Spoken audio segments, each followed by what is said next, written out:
And for if access to mifepristone was changed. We were all in shock and just so thrilled and relieved that this was not something that we had to worry about anymore. It's something that's kind of been looming in the background for weeks now. Others were a bit more cautious in their optimism. Here's Dr. Louise King, Director of Reproductive Ethics at the Harvard Medical School Center for Bioethics. It's a pause and panic. A pause and panic, one that allows providers to keep prescribing mifepristone during the first 10 weeks of pregnancy and via telehealth appointments. A pause and panic. By rejecting the case on standing, the court basically sidestepped the original question about FDA approval. So what does abortion access look like now? Well, it's a patchwork. 14 states have a near total ban on abortion. Many more have restrictions after the first trimester. But the landscape since the Supreme Court struck down Roe v. Wade has changed a lot, in big part because of expanded access to telehealth, which now makes up 1 in 5 abortions in the U.S. And several states have enacted shield laws, which allow providers to send abortion medication by mail to states with bans and restrictions. Lauren Jacobson is a nurse practitioner in Massachusetts who does this. We continue business as usual. The Supreme Court has not made it more difficult than it already is for people to get access to abortion pills. Jacobson works for Aid Access, one of the largest abortion by mail organizations that sends pills to all 50 states. And yesterday, she wrote about 30 prescriptions for mifepristone. So, Alyssa, what is next for anti-abortion groups now that this challenge has failed?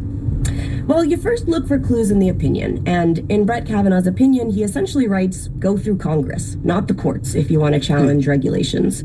However, the lawyers who brought the case are confident they can still continue in the courts, perhaps with state attorneys general making a more compelling argument than the group of doctors.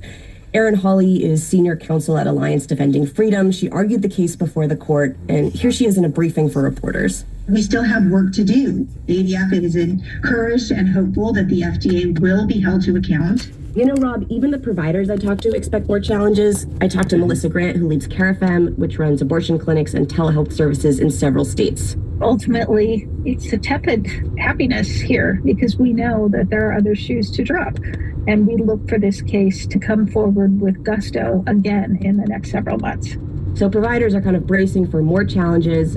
Melissa says the main thing she can do now is tell people her medical care will remain the same as it's been for the last 2 years. That's NPR's Alyssa Dadwarning. Alyssa, thanks so much. You bet. Wow. So people have